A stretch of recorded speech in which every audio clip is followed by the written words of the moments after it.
Yep. Tara.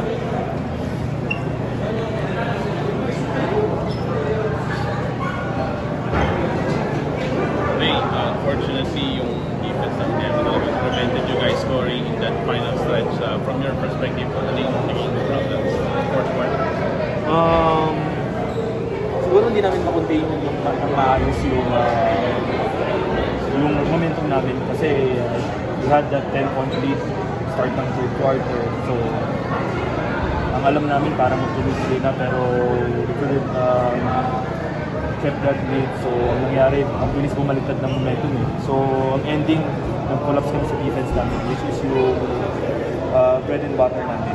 So, ang daming lapses nung start ng third quarter, which is nag-lead dun sa Ginebra na makuha nila yung momentum.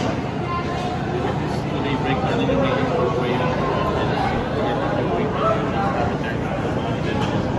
well, from what I have learned in last finals, so we've been here in the scenario parang we just need to play as a team. Itong 2 days break, 2 days break yung 2 days break namin, wala kaming ibang sasandalan ngayon kundi yung isa't isa eh. Yun lang talaga yung pinaka-the best ngayon to motivate each one of us dahil yun nga, wala nang ibang pinalaro, hindi kami lang yan. And I think may on the positive side naman sa pagkatalo namin, kahit na medyo off yung offense namin, medyo struggle kami sa game. Nandun pa rin kami sa game. Kailangan lang siguro namin i-polish kami ng maayos yung defense namin. Kasi doon nagsisimula lahat ng offense namin. Maganda yung defense namin. Maganda rin na offense. Hindi nagiging outcome ng offense. Maganda yung nilalaro mo sa past few games. How disappointing is this loss na maganda nilalaro mo pero pinapos kayo?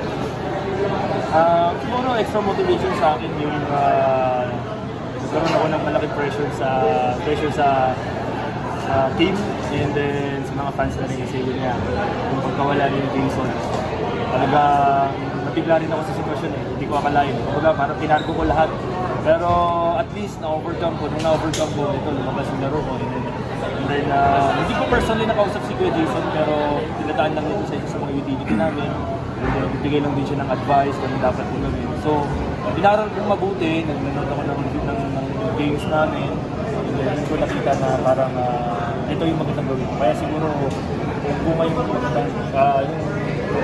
mga pointers ko sa game, especially itong 5 seconds.